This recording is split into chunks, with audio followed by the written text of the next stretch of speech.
So this is the installation of a Watts hot water recirculating pump for your hot water tank. This Watts model is the one you get at Home Depot. This is I think it's 115 volt,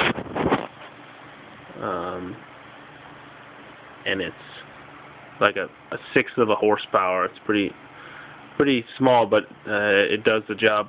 And it has a setting over here for how many times you want it to come on or come off. It's kind of hard to see, but these little dip switches push in or out, and it has a little graph here, out. You can hardly see it, but it is on. Let's see if that works better. Not better. There we go. Just turn the flash on. So out is on, and then inward toward the inner side is off. That says off, and it's pointed in. And then you just set your time to whatever time of the day it is. So this is 5 p.m., 6 p.m., whatever. All that around. Previously, this was nothing here, so I took these off and put in a water hammer arrestor. This is a 3/4 inch brass fitting to a 3/4 inch to 1/2 inch reducer to this, because it was the only one I could get was a 1/2 inch air hammer arrestor. Then into a 3/4 nipple by 3/4 into a flex pipe. You can either get this in copper, it's like corrugated looking copper, or the stainless steel tubing. I tried to get a one that would fit to the top, and I had to put a little bend in it, put a little so I would hit up right up here at the top. And I just adhered them with some pipe strapping right now.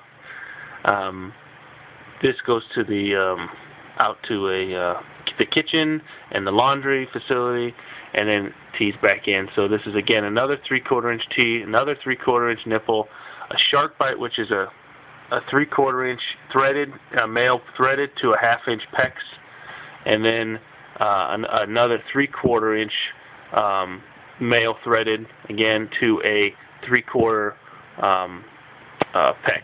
So because I have leftover copper, so I just cut them down into little pieces. And then over here I had to, in my situation, I don't know if this is the same as everyone else's, but I had to do a 3/4 by 3/4 by 1/2 because I have a humidifier that run the hot water off of for this HVAC unit. It's out on the other side, right around right there where that pipe comes down. It's right there. So you use hot water for the humidifier because it needs less energy then to evaporate. So you take the hot water off, and it took a little time to try to figure this out, but I had to get from these 3/4 lines coming out and put it back into this 1/8 inch or 1/4 inch copper fitting. So this head was on here. There's a compression crimp on the other side. You know how you slide this sleeve right over it, and this took a while in the store just trying to get all the pieces right, but I didn't want to use a saddle valve because that was there previously, and my experience with saddle valves are terrible. They leak or they jam up, especially in small usages like a humidifier, where I would only run it in the winter for a couple times. It's not running all day, only when the HVAC is running. So I went with this. This is a 1/2 inch PEX shutoff. I love these PEX shutoffs because they're so damn easy to put in. It's a 1/4 turn. Just burp. Now you're off. Now you're on. Now this end fitting, there's two different models. This at Home Depot, they had a 3/8 compression sleeve, and I need to get that again down to 1/4 inch. So there's this is a 3/8 fitting. It's an adapter. It's a female 3/8 on one side, and then a male 1/4 inch on the other. So that way this whole little sleeve just slides right over it. Tighten it down, put some pipe dope on it, and now I still use the existing line that I had, the soft copper line, and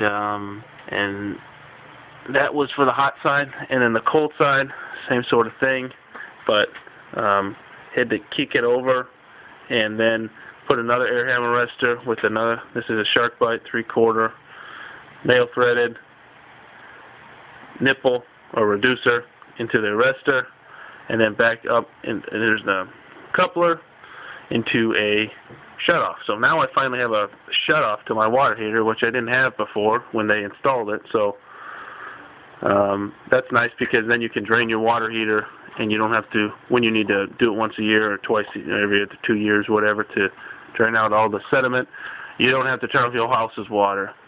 Had some leftover packs, so just put it there. Could have used copper, I guess, but into that, and then this was all existing. Just trying to put a Talon in to tighten it up. So, and also before I did this, I watched all the videos on Watts and Grundfos. They're the same company now, I guess, but they just sell. This is the Watts version. It was only $200, and on Amazon the Grundfos one is a little bit more, and plus Home Depot I could just pick it up. So I got this one. This is the standard model. I just have to now do a couple things, which is you come with a 110. It draws, and it's like, I think like a 1/4 of an amp at most, on the high side.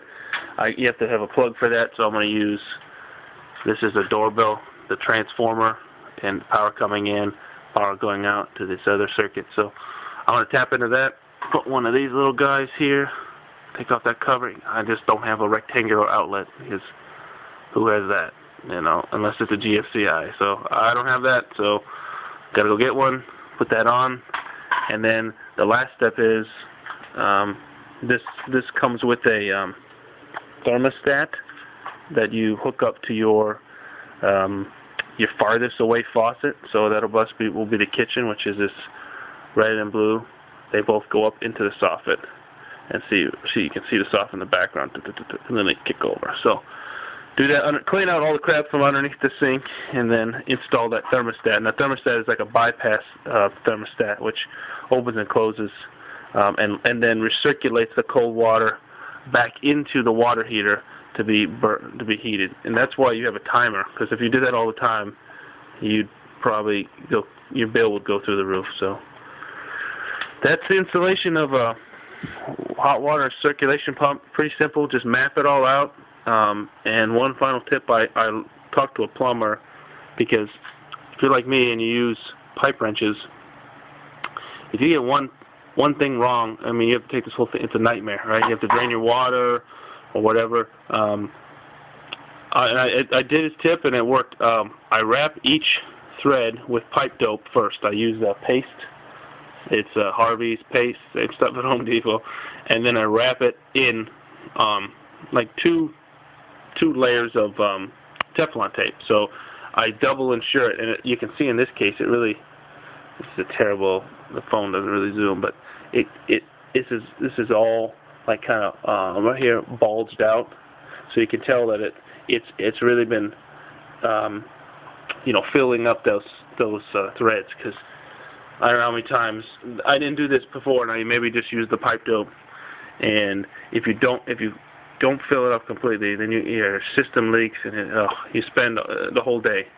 So this whole thing took me about, I had to go back to the store, of course, because I needed this and this little system. But other than that, it took about 2 hours for the whole thing. And now hopefully everything will work. And on the back side of this, I wrote when they were installed, because these air hammer arrestors, that's another tip. I don't know.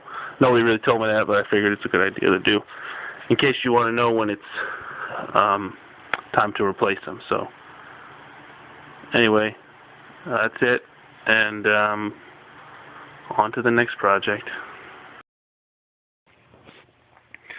And we just hook it up here to the outlet box, get a cover, use some, these are coax clamps, staples, staple it up into the ceiling, coil the cord up, and then run the pump all the way back down to the pump.